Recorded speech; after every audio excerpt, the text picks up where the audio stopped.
If you're trying to get better at Call of Duty Warzone, but you feel like that loadout you're using is just missing something, I'm going to give you 2 crucial tips to help you build your loadouts to better fit your own playstyle, to help your KD go up, and to have your friends asking for the loadout you're using when you drop your first 20 to 30 piece. Then I'm going to give you my top 5 loadouts that I've had the most fun with in Call of Duty Warzone. So let's get into it. Tip number 1, pay attention to how far away you are usually getting into gunfights. I see so many comments about how much a weapon sucks after the 50-meter mark. Think about it. How often do you get into gunfights that are beyond 50 meters? Take the best Kastov 545 loadout, for example. After 50 meters, this thing is absolute dog water, but under 40 meters, it's one of the top options. And it's gaining so much popularity right now because most gunfights happen 40 meters and below, especially on the resurgence game modes. Now, any loadouts like this TAC 56 that are great beyond the 40-meter mark and even beyond the 50-meter mark and still have incredible accuracy, that's a special circumstance and just icing on the cake. And tip number 2, learn how to choose attachments that help your loadouts the most. I know that seems obvious, but I bet there's some details you're missing. The loadouts that creators give out, at least for me, should be used as a guideline for the loadout that is best for you. For example, someone in one of my comments asked why I used the Komodo heavy muzzle on this M4 loadout rather than using the Seiken Tread 40 muzzle. So I have more trouble controlling my horizontal recoil control, but have an easier time controlling my vertical recoil. So for my loadout, I choose the attachment that takes away the most horizontal recoil control.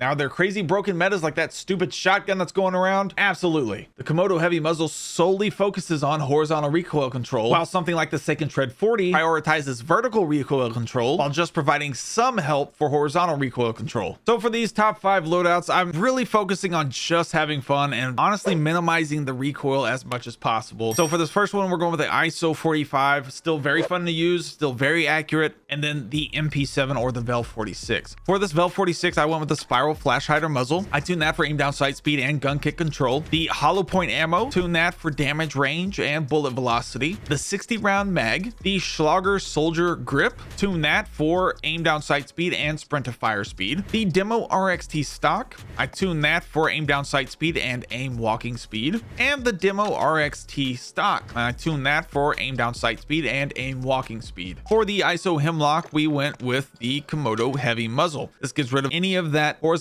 recoil control like I talked about early in the video, and I tune that for recoil stabilization and recoil control. I still have the FTAC Ripper 56 underbarrel here. If you want to take that off and you want to try a rear grip, I highly recommend that as well. Go with the Seiken ZX grip. This takes away even more recoil. Then I have the Fielder T50 barrel, tune that for recoil steadiness and damage range.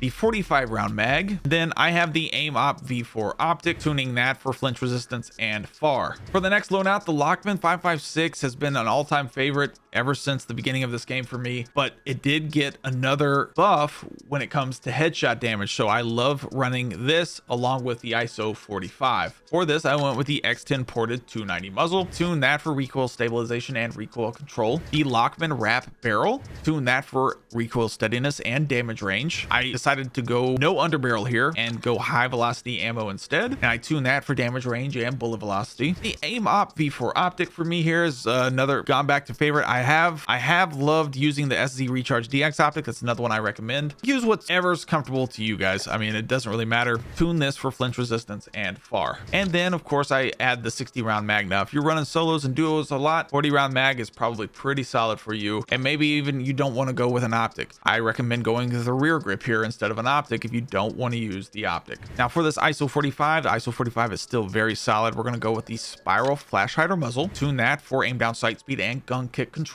The hollow point ammo here, tune that for damage range and bullet velocity. 45 round drum, the XP shear rear grip. This helps your sprint to fire speed and aim down sight speed. We're going to tune that for recoil steadiness and sprint to fire speed. Then we have the demo fade tac stock. That's going to allow for more sprint speed and aim walking speed. Tune that for aim down sight speed and aiming idle stability. For our third loadout here, I hear a lot of people talking about this Kastov 545, and the Kastov 545 has always been very accurate, but now it seems like it's thrown into the meta, especially under 40 meters like we talked about earlier. So we're going to go with the Komodo heavy muzzle. Tune this for recoil stabilization and recoil control. The high velocity ammo here, tune that for damage range and bullet velocity. The IG K30 barrel, tune that for recoil steadiness and damage range. The 60 round mag and the Aim Op V4 optic. Tune that for flinch resistance and far. Now I do flinch resistance strictly because there's a lot of flinch in this game when you're getting shot at, so this helps that at least a little bit, so I take as much as I can get with that. Then I paired this with the PDSW. This is the fastest SMG, at least it feels like the fastest SMG in the game right now. Built for speed and aggression. If you push a lot, I highly recommend this. Now, all these loadouts are completely compatible with each other. So SMG to AR, whatever you want to use here, mix and match them however you want to use it. Let me know which loadout works best for you. I would love to hear that in the comments. But for this PDSW, I'm going with the GR33 light rail. We're going to tune that for sprint speed and sprint to fire speed. The Bruin Q900 grip, we're going to tune that for aim down sight speed and sprint to fire speed. The TV tac comb, we're going to tune that for aim walking speed and aim down sight speed. The CQB stock, tune that for aim down sight speed and aim walking speed. And then I add on the 1 milliwatt quick fire laser for more aim down sight speed, tune that for sprint to fire speed and aim down sight speed. And the beautiful thing about this quick fire laser is your enemies can't see it. It only benefits you.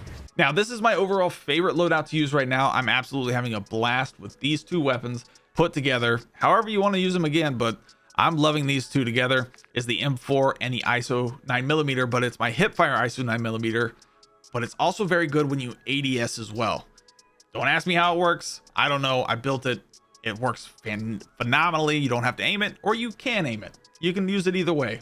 Great. But for this M4, I went with the Komodo heavy muzzle. Tune that for recoil stabilization and recoil control. The high tower 20-inch barrel. Tune that for recoil steadiness and damage range. The high velocity ammo. Tune this for damage range and bullet velocity. The 60 round mag and the AMOP V4 optic. Tune that for flinch resistance and far. For this ISO 9mm, we're going with the Lockshot KT85 muzzle. Gonna tune that for recoil stabilization and recoil control. The VX pineapple underbarrel. Again, you cannot tune your underbarrels yet, but when you do, just tune it for recoil stabilization and hip fire control, all that kind of stuff. Whenever you're able to do that, that's how you tune it. The Point G3P04 laser, tune this for sliding hip fire accuracy and hip spread. The A30 stout, tune that for recoil steadiness and aiming idle stability. And the 50 round drum. Now, my number one recommended loadout right now for anyone with any skill level is going to be the TAC 56 and the MP5 or the Lachmann sub. No matter how many times the Lachmann sub gets a nerf, it's still the top SMG, or at least close to it. But it's the most consistent SMG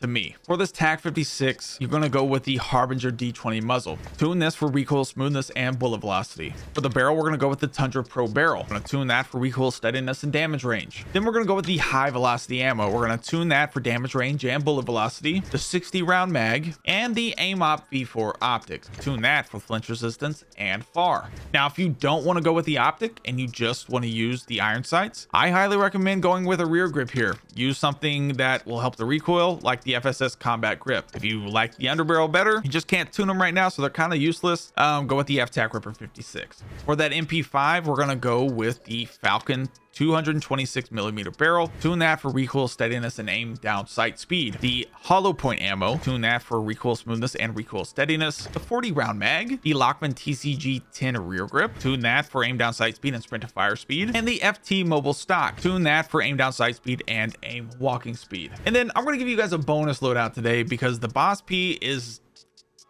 by far, I think, the #1 SMG overall. Not as far as consistency for me. The MP5 is more consistent to me, but the BAS-P has grown, I think, to the #1 meta SMG right now, which is crazy. But then also the Razorback. The Razorback's getting talked about a lot. I love the Razorback. It's super accurate. Past 40 meters, it has a little trouble though, which is why I don't recommend it as often as maybe I probably should.